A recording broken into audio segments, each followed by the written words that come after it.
Hey guys, welcome to SAP Mix Studio Umbiamas, conectando Aruba com o mundo via vídeo podcasting. Conectar conosco, compartilhar ideias e histórias para nos inspirar e para conan abrir. SAP Mix Studio é plataforma de podcast na Aruba. Follow-nos riba Facebook, subscribe riba YouTube ou riba plataforma de podcast preferido. Escute o podcast preferido que hora e onde que está. SAP Mix Studio, powered by Credits, botou ideia? Credits educava e prepara a abo para vir um empresário exitoso. De business plan, guia personal e préstamo para negócio até com 100 mil florim. Vira para mês donho com Credits. Subway, passa na Subway para o sop, salada, wrap ou flatbread e mais fresco. Com 7 localidades rond Aruba, não está cerca de Ibo. Subway. Swing Masters, organizando events, conferences of weddings, Mr. de luz, sound, staging, DJ, trussing of flat screen, Swing Masters está claro para ser boa festa éxito. Swing Masters. E agora, SAP Mix Studio é plataforma de podcast de Aruba, está apresentar. Yo, you don't know, we going global with this thing. Boom, top class, university, what a global opportunity. Aruba University, take part, come join me. Together for the local experience, spread the culture over the nation. Let's build up the community, learning and teaching in diversity. Hello, good afternoon, viewers, audience of Soppy Mix today. Good afternoon, everyone. Welcome. My name is Deborah Alexander, coordinator for Center for Lifelong Learning. I'm here with this super excited colleague, Charisse Hoendeli. From the Office of Student Affairs, Marketing and Communication. And yes, this is a program, straight up conversation about education, powered by the University of Aruba. Yes, and it's wonderful to be with you, and it's always a joy. I don't say not to come into your homes, but to have these conversations.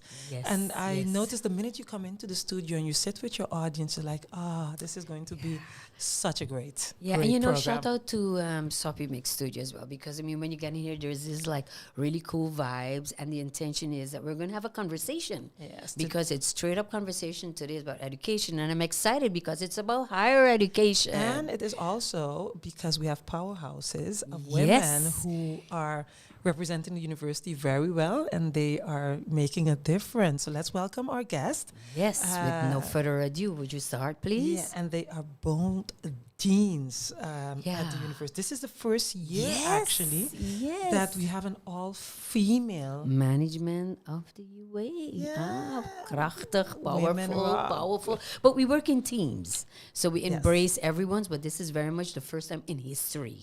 Yes. This is not the first time only for this year. It's the first time in history. So 2022 is definitely going to be a very good 4 year. deans who are female and a rector who's also a female, but powered by the entire university. Thank you. As a team. So we have the, Dean of the Faculty of Hospitality and Management Studies, Sue-Ann Lee. Welcome, Sue-Ann. Thank you. Thank you for inviting me. Yeah, and we have Ruud Bonne. Yeah, I always have problems pronouncing Bonneval. What is it, Ruud? Just tell us. Let's pronounce it properly for once. It's Ruth Bonnevalle. It's actually Belgian name. I didn't know that. For Arubans like to say Bonnevalle. Bonne, she's on fire. She's on fire. Ooh. So today we're going to learn about a fire. I didn't know it was Belgium, but you see, that's why we have these conversations, because we always said it's, we have this perception that we know the people we work with or the people that are in community, and we make certain assumptions, but these assumptions we hope through this conversation will be, change. So welcome. And I know, both ladies were wondering what is the conversation going to be about. And again, it's just really a conversation. And just to warm you up, I just like to start, describe yourself. So let me go to Sue-Ann. Let's go to Sue-Ann Sue-Ann, do they say Sue-Ann or is it just Sue? What? Sue-Ann. Sue-Ann, Sue-Ann. really? My students call me Miss Sue or Miss Lee, so it depends on. But we're going to go with Sue-Ann because before she answered, the intention is to share island stories and experience, simply so we can empower you, the listener, and the viewer, if you know whatever platform you're listening to, so that you can understand and also respect the person. Because sometimes it's, we make assumption from how did the person get there, what did they do. Well, you're going to learn that they're going to share their challenges, their experiences, their opportunity they created themselves, and what made them who they are today. So having said that, Sue, let us know about you. So what would your friends say about you? What would my friends say about me? If I ask, they would say that I'm social, but with my friends. So I'm a little bit of an introvert. So that's something. Okay. Sometimes they would be astonished that I'm a teacher. So I'm giving a lecture at the university. So that was in the beginning. They were like, okay, you're a little bit of an introvert, and all of a sudden you stand in front of a class. Like, how did that happen? How did that happen? Indeed, because when I was in school, when I was at the university, I see my students now. I'm like, nah, this is not my thing. But as we grow through our career, you need to know that it is important to also put yourself out there and embrace the challenge in saying that, you know what, I need to be able to show who I am and not always be like we would say behind the camera. Is there someone in specific or something that happened that you go like, no, it's time for me to let people see who the Sue is, what I'm capable of? I think as I grew in my career, I had opportunities to, for example, present in front of a camera, interviews. So I was like, It's not that bad. in the beginning, it was like, no, let someone else do it. And I was like, no, it's not that bad. I need to show who I am as well. Awesome. So That's very nice. So you need to show how, who you are. And I think many times even our students are afraid of showing who they are while they are so talented and, should not hide behind, we all know, I know the answer, pero, que he's a man. But no, raise your hand. Yeah, to claim your space, let people know who you are so you can actually shine. Don't be afraid to shine. I think sometimes we're too afraid to shine. That's why I asked that question, because we have a lot of introverts or people are afraid. It's like, no, let the Dutch person do it, let the American do it. No, that's why we're here in Aruba. It's for you to express who you are.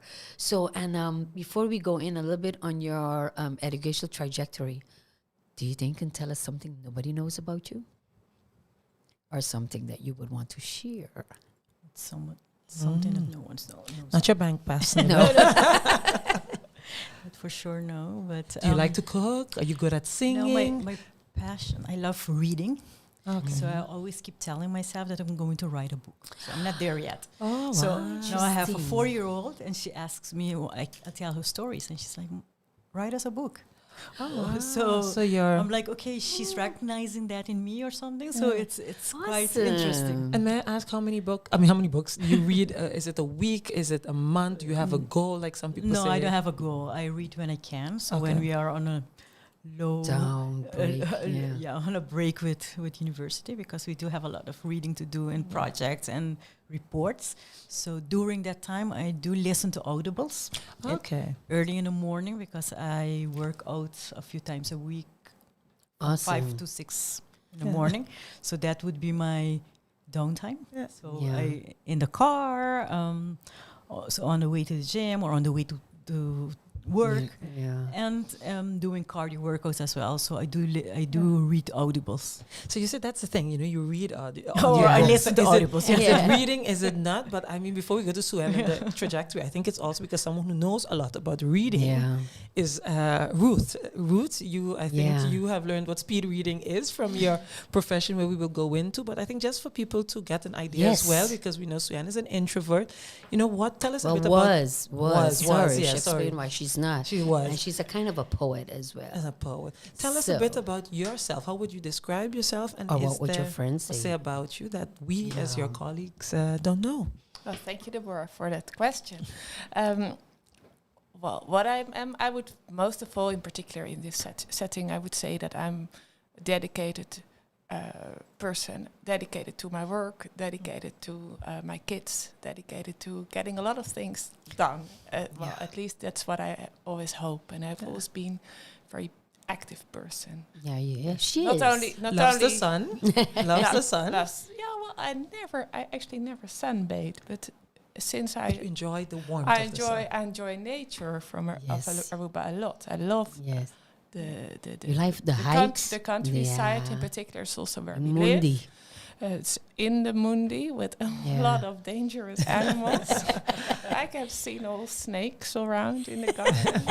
I can kill those duizendpoten. Yeah, the so- Lisambane. Yeah, I'm Yeah. not afraid anymore. I love the beaches as well, so that's where I also spend a lot of my time. But then just swimming in the water with my goggles on. So you're an Yeah. active, What I like. Ruth is Yes. an active person. I- You know, we didn't say really something before Ruth tell us something, that nobody really knows about her. They're both moms. They're both Yes. moms, so I really appreciate that they're taking the time because, you're saying you're going to the gym in between and everybody goes like, oh, my schedule is full. She's a mom. She will say how many kids she has. Ruth as well. She's active with her kids alone, Appreciation, a shout out to all moms out there doing that. But having said that, Ruth, what don't we know about you? Or what would you like to share with us? I would like to share. It's nice that you're referring to kids and sports because actually that takes quite some time. I really support them going to all kind of different sports, but I don't want to waste my time because myself, I'm important too. I also There need you go, some time. self-love. So what I do have in my car, very old Mercedes without air conditioning, but I do have some little mattresses inside. I have my super app roller, and I have some empty bottles of juice, 2 liters both, that I just fill in with seawater. So what I'm doing when the kids are having all their kind of ballet classes, judo, sailing, or whatever, I'm just the woman who's standing on the parking somewhere in the shadow. Meanwhile, just being efficient, as I could describe it. That's a yeah, nice way that's of a saying- good tip. That's a good Efficiency. tip. Efficient. Efficiency. The kids enjoy their time. I can even watch the youngest if everything is going all right, if she's reading or doing homework. And meanwhile, I enjoy my own time.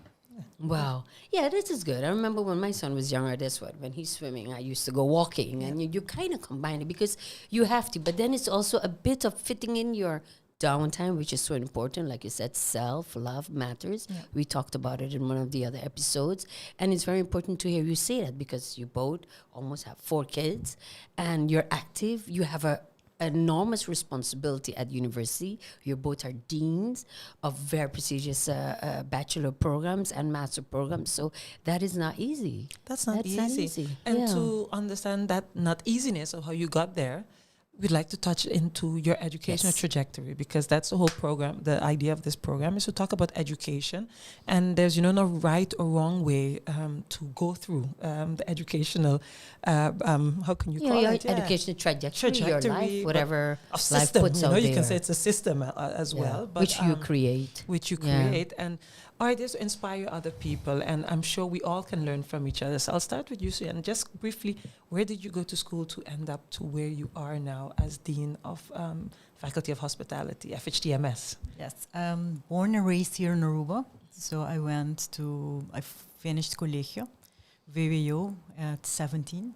Oh, wow, you are So- young as well. Let's You say the too. same too. Oh, they have more in common than we know. So then I was like, I'll continue my studying. By then, here in Aruba, it was more limited. Yeah. It was 1998, I think. And then I was like, you know what? I'm going to Holland. So never been to the Netherlands before. So first time visiting the Netherlands was actually going to live there. I studied economics. So I studied economics. At which university? I studied at the Rijksuniversiteit Groningen. Oh yeah. So the University of Groningen. I did my economics, and then over there you start with economics, and then my specialization was economics and business, and I specialized in my, let's say, a minor in branding and management. Oh. So that would be my career there. Before you just let me interject a question. Did you always know Yes, you go wanted to study economics? Because most of us left because there was no other choice. Then, university only had law in those days. Were you sure? Because that's what parents, young kids struggle with. When I left Aruba, I was sure. When I was there, I wasn't. So. Oh, you were sure you had to leave, or you sure you No, would talk I economics? wanted to do business, Okay. but I wasn't sure because here was limited information by then. Yeah. So Yeah. whatever information you get is from books, from Yeah. the dean, from the Collegio, the little Collegio, hokje yeah. we had. So very limited. So when I was there, I started with economics. So it was, let's say, macroeconomics, microeconomics, business. So I was like, you had law, wiskunde, statistics, all of that. And I was like, is this really what I want to do? So after the first year, I had a moment of maybe I want to do something that has to do more with people. So I started looking around and I was like, Okay. maybe I'll do psychology. Yeah. And I searched and I was like, nah, that is not what I That's not want. your- So I was already in my second year. I was like, no, let's continue with economics because at the University of Groningen, you start with the basic economics and then you can specialize. So at university, over there, you have two trajects that are economics and you have the business administration. Yeah.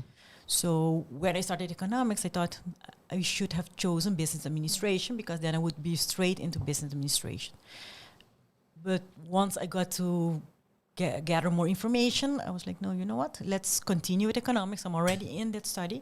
So I continued with economics and specialized because there in the third year, you can still specialize in business and economics, which at the end brings you together with the business administration.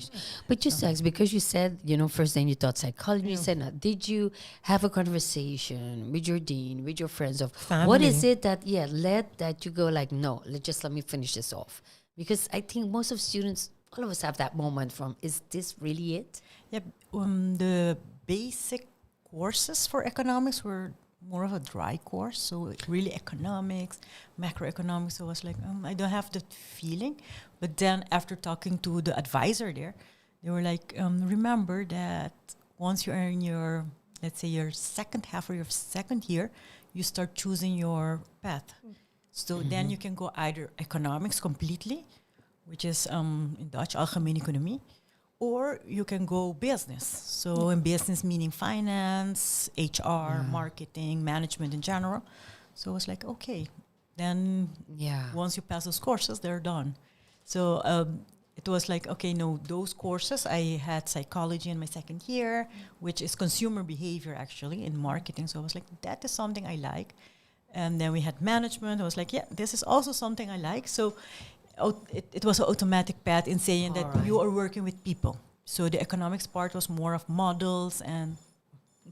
Sorry. No, it's okay. Watch is going off. Yeah, It she's was- like keeping us in the time. It was more models and more of a different subject. For those of you who just tuned in, this is Straight Up Conversation about education, and today we're speaking to the Dean of the Faculty of Hospitality, Tourism, Management, and we're also speaking to Ruth, who is the Dean of the Faculty of Law.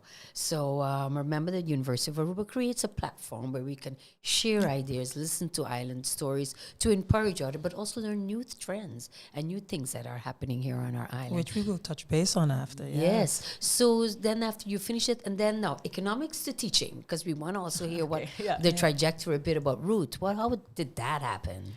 Yeah, let's say when I finished, I finished economics. It was a great, like the end of when I was finalizing my studies, I was writing my thesis, and then it was like a little bit only thesis. So I took some extra classes from other faculties. So I did anthropology, psychology, to have a different perspective. And you are already there, so let's make use of that time. So I really liked it because you get to see actually even business from a different aspect. So you take that information of culture, of psychology. I wonder how many students really take advantage. If you thinking on Ruth, for example, and her area, how many people really step out and think law to business, a law to anthropology, or I think the idea that you really looked at your education, at your studies from different perspectives, only adds to what you bring to the table in general. Yeah.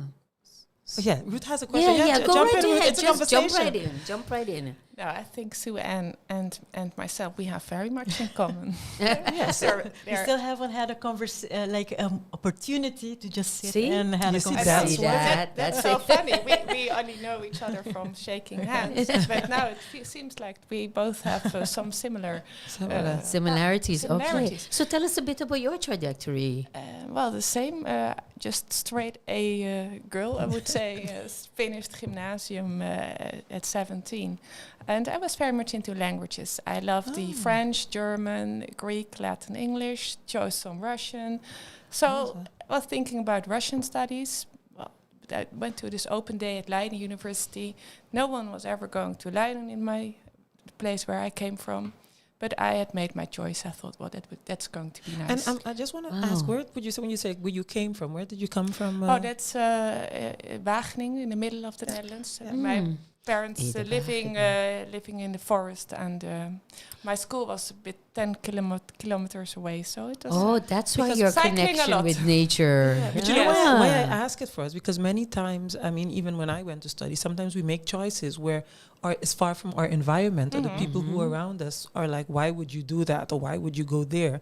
And it shows that we should follow our dreams, our ambition, and explore them in any case, you know, and not always be determining on what people say or why they say it or what you should do, but continue with. So for me, indeed, it was like my own choice, and starting all over again, not as far away from as for the Aruban, of course, is, but for me also it was something new, starting new, 17 years old, getting your own room and sort it all out. So you moved to Leiden? Yes, of course. I moved there, moved into a nice house with other girls, starting law.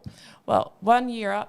When the first year almost ended, I actually ended up with 0 study points. Oh, really? Now I'm curious. Because I was like, Ruth, wacht eens even. It wasn't. You're being honest. Thanks for your honesty. But listen carefully. The year had not been finished yet. The resits were to come. Very good for the students.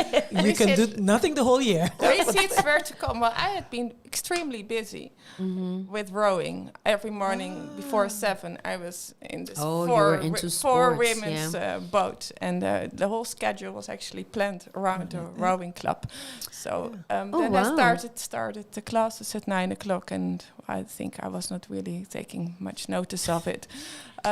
But I did follow it all, and then at the end of the first year, almost at the end of the first year, I was dedicated that I wanted to continue law. So I just did the resit all exams within 1 week, and I passed all. Wow. And meanwhile, I'd been working to get sufficient money to continue my studies and training to continue in the boat also. Then I started the second year, and I thought, okay, now I'm going to sort it out a little bit better. And I went on. And it went better. Right, but you know, I really love the discipline. You already had that because you were very ferocious and very sure of what you're doing with the rowing club. And then you were like, okay, now I need to adjust my scheme. So having that mindset, did you always have a mindset like that as a young girl? Yes. Oh, so you were always, whatever you do, you go full trot. My mother taught me that. Yeah, that's what once you start, you have to finish it. How many brothers, sisters? 2. Okay. I'm the youngest. Once you start, you just finish it. And awesome. And also, you know, you can do it. So you do the utmost. It's not that you are happy with a 6 or a 7 if you can actually have it. Yeah. Don't settle for 9. less. Yeah. So that's about the law studies, the same as and general studies of law. Well, it took a while. I did like the second year a lot, but when I became very much interested into the law studies was in the 3rd year, I believe, when I specialized in international law. International law and human rights was at another stage, of course, than the current period. Yeah. So around 1995, I started 1996, 7. And I was extremely enthusiastic, and the University of Leiden offered a lot of extracurricular activities like moot court, study trips abroad, even to Moscow, St. Petersburg, all kind of regions, Belgium, to learn about the European Union, about NATO, and about diplomacy. So I was sure I would continue my career in diplomacy, foreign affairs. So what is it exactly when you did international law, human law, that triggered you to say, no, I know I found my calling in the law? What is it? Because you said when you did that, then you actually knew this is what you want. Well, did you have a conversation? Was that an internal fire starting to burn? Well, international law had always triggered me since I also, as a child, had traveled a lot. I was also inspired by foreign countries. And then law in general started so it was so boring.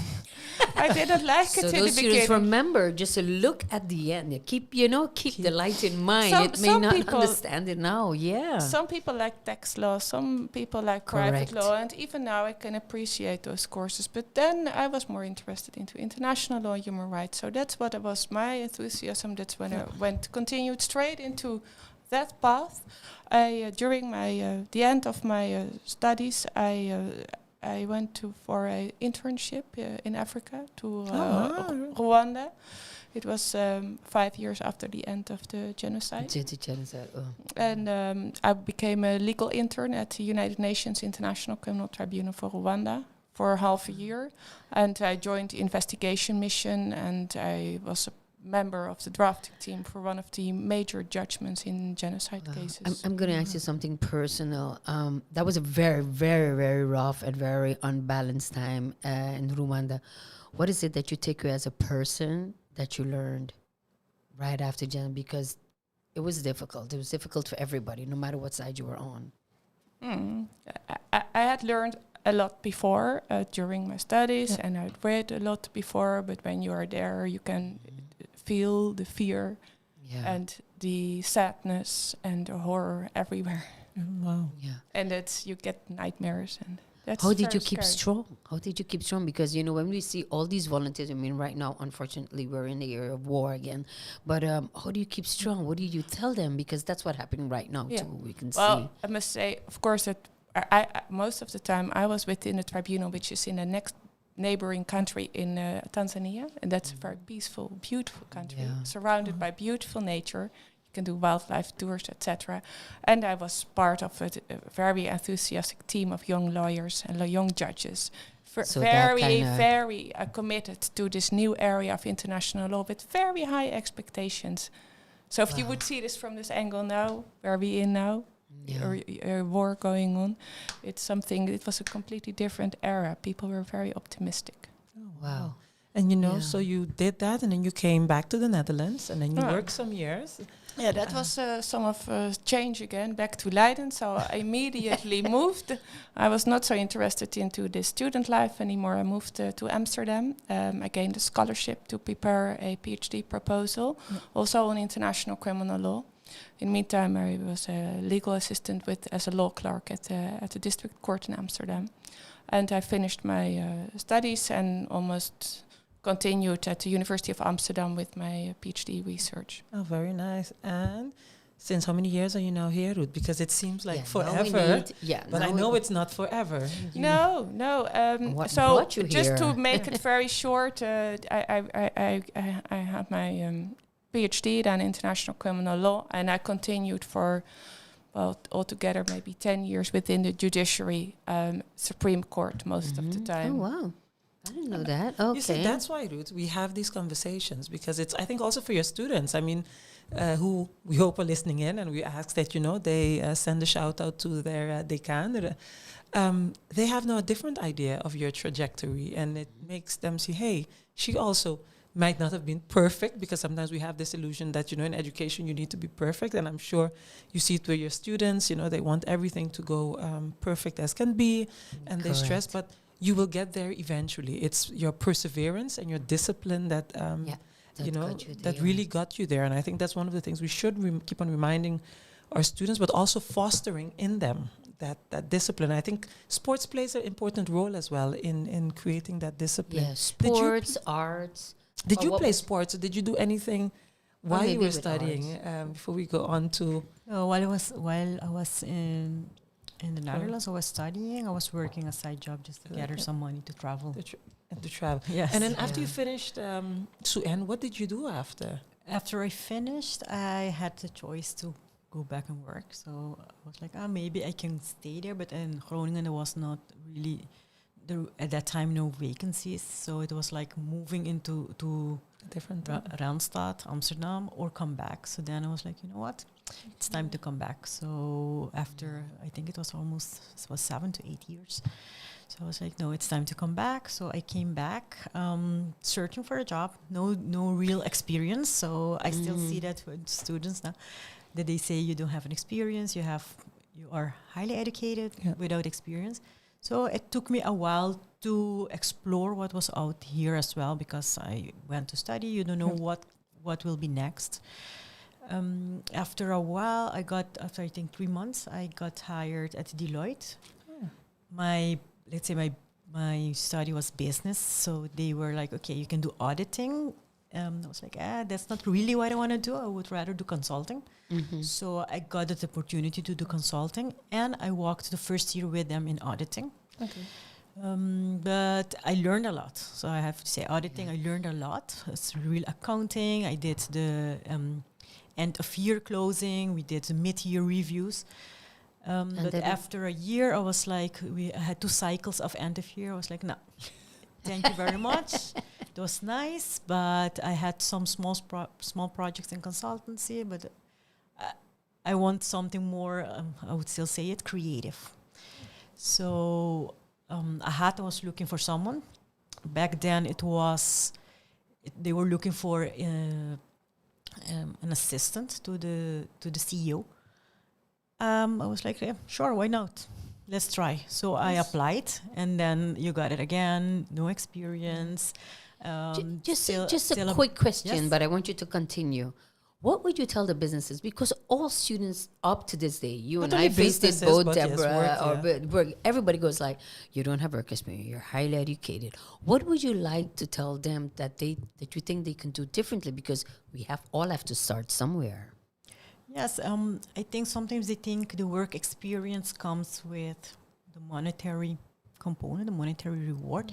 But I think that we have young professionals coming straight out of school, but they are eager to learn. So give them an opportunity. Like I started at, let's say at the bottom, assistant. It's okay. It's like it's not a secretary, but it's an assistant. But you get to know the organization. You get to know the industry. So I was like, and in my interview they told me, but you didn't work before, and it's still not a university position.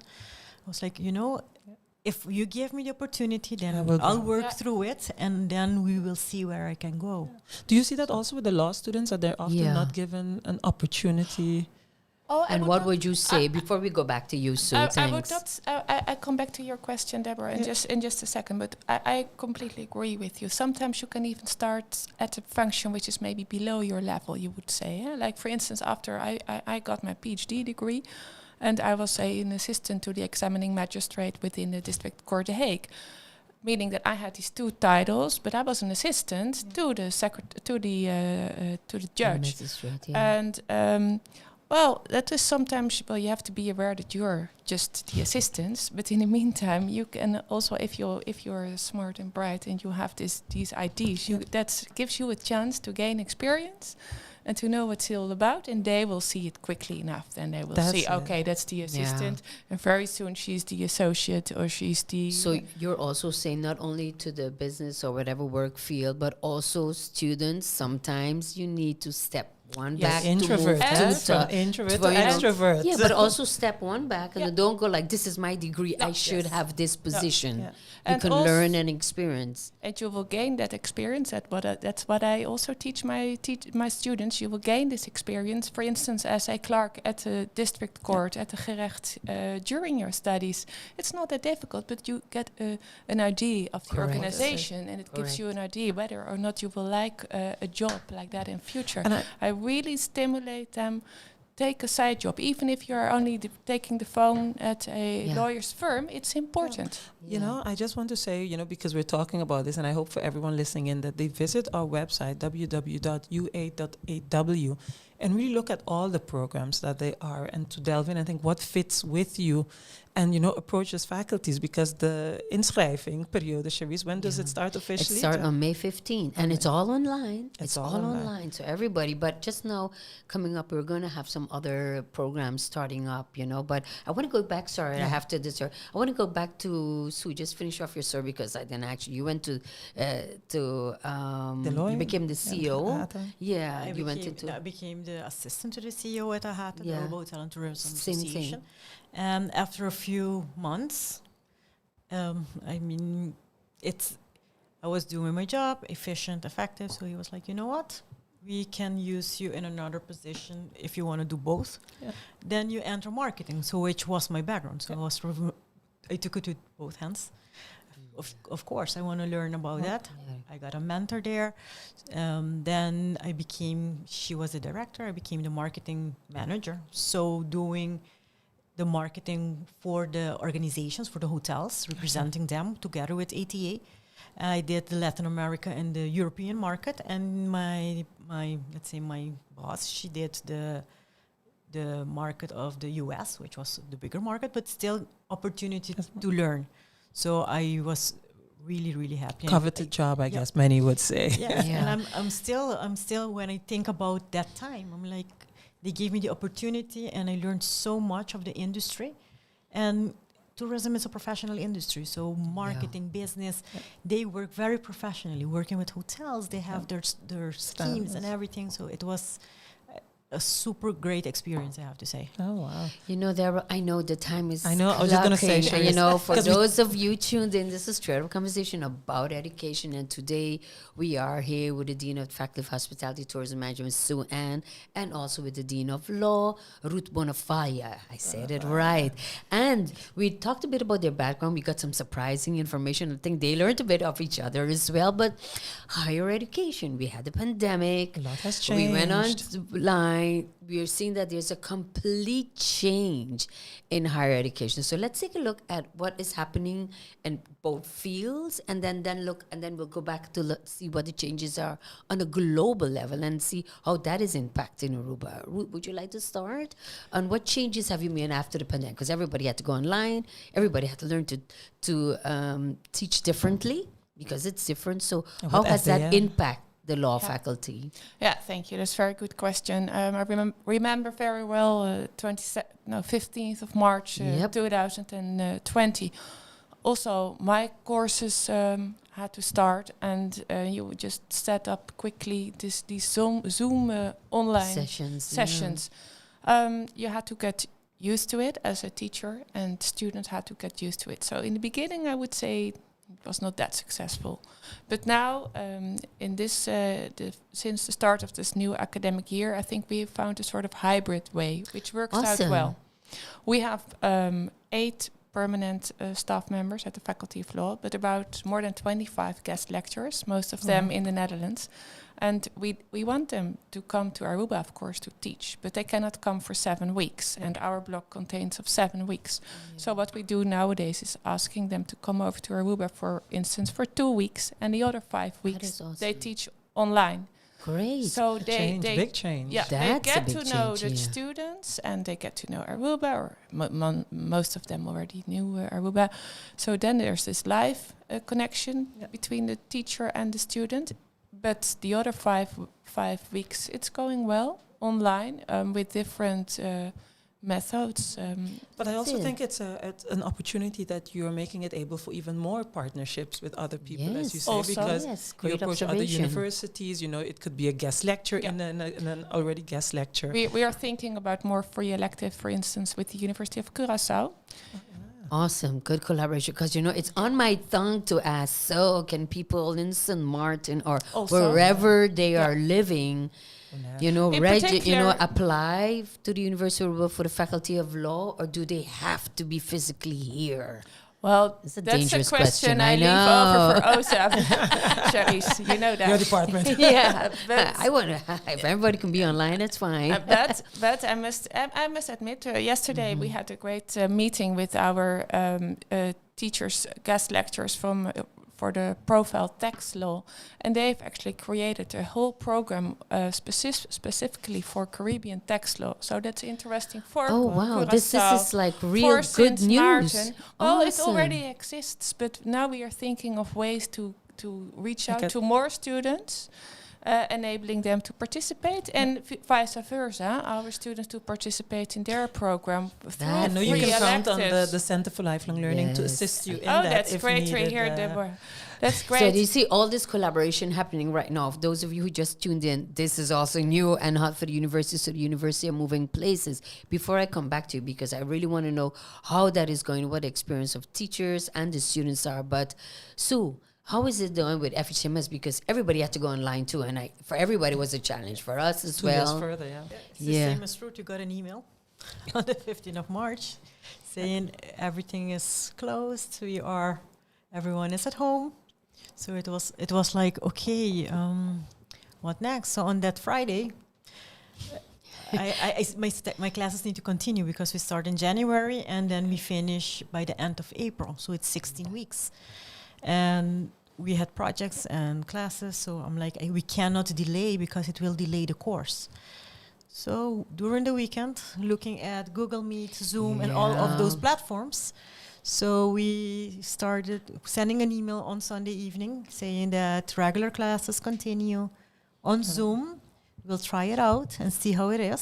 So never taught on Zoom before or any other online platform. yeah. So needed to see how to adapt.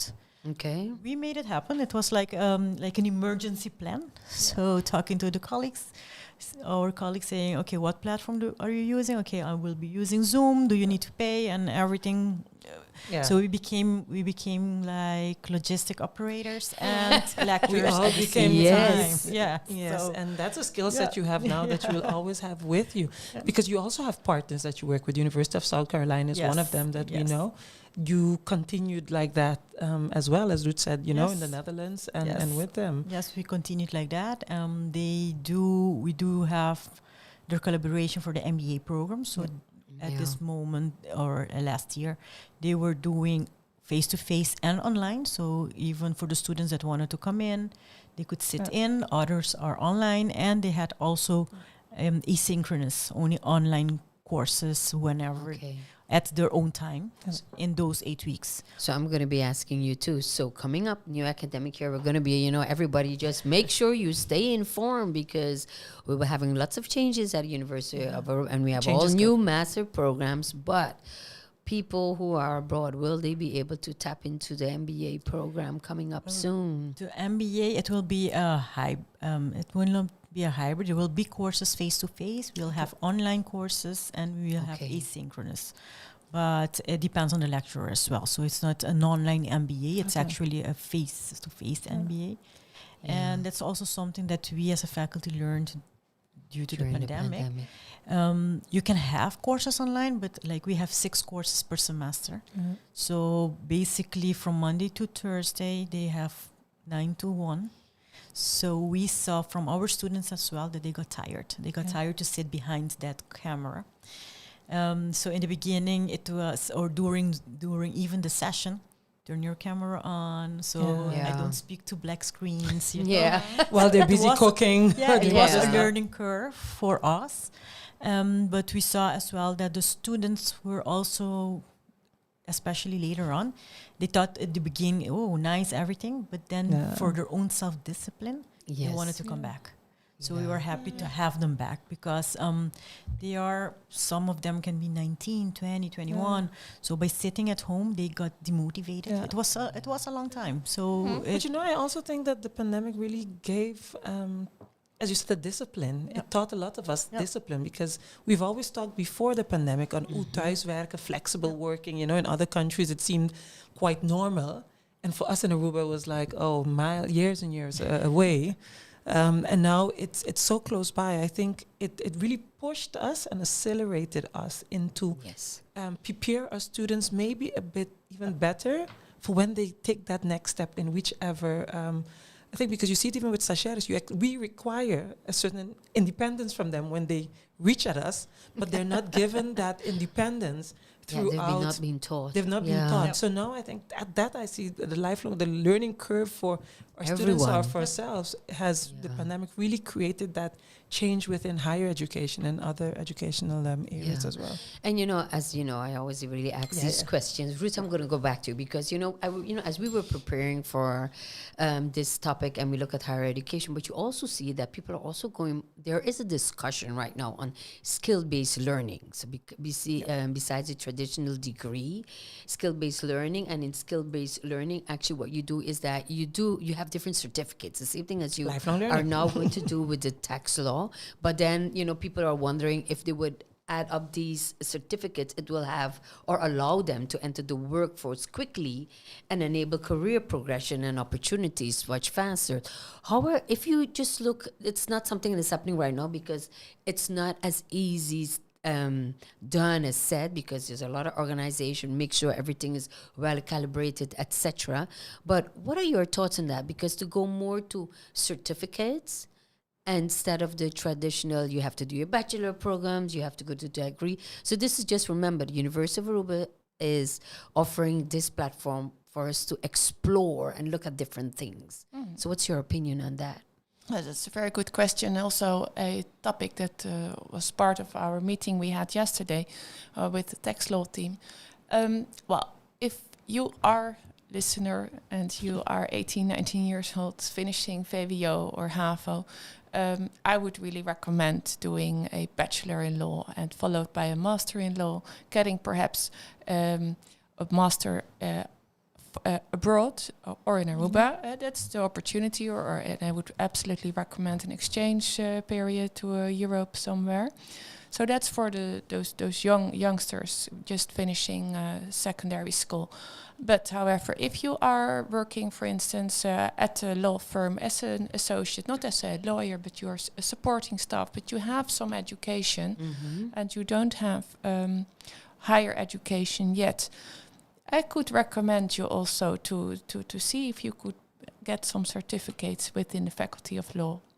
Either because you're specialized, for instance, in tax law, in an area, in a specific area, and you just need some certificates. Then you don't have the whole degree. You cannot at once just add some title before your name, but you gain knowledge. And I would rather say this to the employers rather than the employees, because in Aruba, I believe there are quite some governmental departments will expect a lot from their employees, and they want them to offer courses, and we can offer them.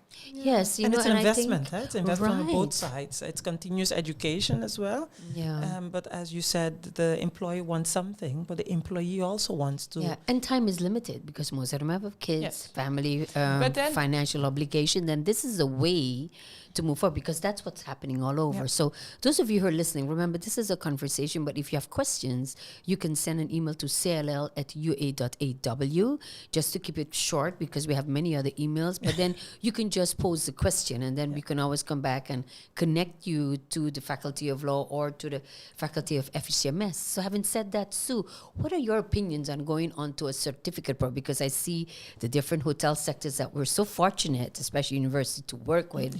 They have the Future X. They have different programs where students can actually learn by actually doing the action, but also have a certificate program. How is the faculty looking at this, or your opinion, actually? We do get demand from, let's say, people in the industry that did not have the opportunity to have a bachelor's degree. At this moment, our bachelor's degree is full-time, so we do have some students that are working, so they have a, let's say, limited time, and they choose to, for example, do less courses. So it will make their study longer. But even so, maybe what we talked about, we as a faculty, we've been talking about, is also maybe in the future have a part-time bachelor. So to have it, maybe it will take longer, but it is something that people are asking for. But I think it's an added value. I think when you're looking on education, it's not how long it takes, it's what you perceive at the end. Ruth, you thought so too? Yeah. Well, the Faculty of Law does have a part-time, Part-time, yes. program, And both yes. bachelor and master. And indeed, it's not like an evening class, but it just takes longer. You can take a maximum of, you take 5 years instead of 3, for And that's instance. okay. That's okay, yeah. It's okay. Yeah. You know, we were having a conversation yesterday with someone who said, it took me 5 years to complete my HAVO because I just, got a bit sidetracked. And I said, there's nothing wrong with that. At the end of the day, you got there and you continued. And I think that's very important for us to highlight that there's no right or wrong way. It should be, done in the way that's best for you and for your situations. I'm happy to hear because the law, there was many questions, there was a vraag for it in the past. And many yes, people who Ruth want really made it happen. She Her really made it so. persistence, yes, came up. But going back to the hospital, but also I'm noticing that the industry is also giving our students a great opportunity. I think if I speak about America, that you can go into that program and APE and they get a chance to move around in all departments. And then there's also an opportunity created for them to get that work experience that they need. Yes, I know that you're referring to future. Yes, the Futurex, yeah. We did inform our students. Our students are much more into, you have a full-time, most of them. Yeah. So the ones that are part-time are already working. But still, we offer them as the university different moments to go on intern. So we have the industry practicum, which is the first year. So after they finalize the theoretical component of the first year, they'll start in May. For 6 weeks, they'll be working or shadowing, we would say, in the industry, different departments in hotels. Okay. Why? Because they get that theoretical component, and then in the second year, it will be more of that practical hotel and industry. But if they didn't work before, some students come from EPI. They have that internship, but some come from VWO. With no working experience. So then at least they can enter the industry and see, okay, this is something I like. I would work in this department, and all those departments I didn't like. So they can start knowing themselves as well. So it helps them develop in their development, their professional development. Yeah. And some of them are liked by the industry and they get a part-time opportunity. Awesome. So Deborah, I know there's so much more I want to ask, but the clock is ticking and we're almost at the end of this very interesting conversation and new information for us as well. You see, university is moving forward. There's a lot of changes. So like Deborah said, I think as roundup, I would just like to ask both of you to just share with us, maybe, I'm not going to say a short pitch, but just something you would like next to everything that you've said, to promote your program and what to expect in the new upcoming academic year. This is your moment to, to keep on shining. Keep on they shining. shine as they are. I really have a lot of respect so let me start for both of you. With Ruth, maybe something you'd like to say to everyone listening in? Yeah, I would very much encourage all VWO students to choose for the Faculty of Law of the University of Aruba rather than studying rechten in the Netherlands. This is a country, this is a university where we have it all. It's a completely accredited program. We have best teachers, you have the best professors. International and you have our own. Yeah. You have direct access to a job afterwards. You can finish your studies in the Netherlands. Why would you be so complicated if you have the university next door? And I'm really hoping on loads of students for next year. Because it's affordable. It's affordable, and we have also very nice offers in terms of internships that I just heard. We have it also, the exchanges, and sometimes almost private lessons by high esteemed professors. Wow! And then the tax law profile in particular, I would highly recommend for those working within finance. Finance and Thank you, Sue. What would you like to share? Yes, I would like to invite. Or let's perspect this as well. So we have EPI students that are finalizing their tourism sector, the horeca, VWO, HAVO, that they want to continue in the tourism industry or even in the business industry, in the business world, to come and join us because let's say Aruba depends on tourism. So, and Correct. it is not because it is the Faculty of Hospitality and Tourism Management Studies that you need to go work in the industry. Correct. We have our courses are business courses as well. So we have students or alumni working in other different industries, banking, government. So because the skills and let's say the skills that you learn there and the thinking and being an analytical thinker, it's not only applicable for the tourism industry. It's also in all other areas because it helps you in managing people, in talking to people, in communicating. And you need that no matter where you study. Yes. Yeah, so having said that, Deborah, I was looking up for a quote at the beginning, but I'll say it at the end. Education is the sum total of one's experience, and the purpose of higher education is to widen our experiences beyond the circumscribed existence of our own daily lives. So having said that, just because it's everything that you experience is a part of that lifelong growing, not only at the academia, not only what you know, but your life as a balanced person. Totally. On that, I think looking at the time, we have to close and we have to go. I would like to thank everyone that joined in and is listening with us. And maybe after, again, as Cherise said, post your questions, comments, email us at cll@ua.aw. Don't forget to visit our websites, look into these both programs. And there's so many other more programs, as Cherise, are coming new academic year in the next year. Yes, and May 15th, online registration. And we look forward to you when we have our next Straight Up Conversation, which is on Thursday, 3:30, same place, Soppy Mix. Shout out to our man in the back, Jeff. and everybody else who has made this possible. Have a wonderful afternoon. Have a wonderful afternoon and see you on Straight Up Conversation about education powered by the University of Aruba. Have a wonderful day. Yo, you don't know. We going global with this thing.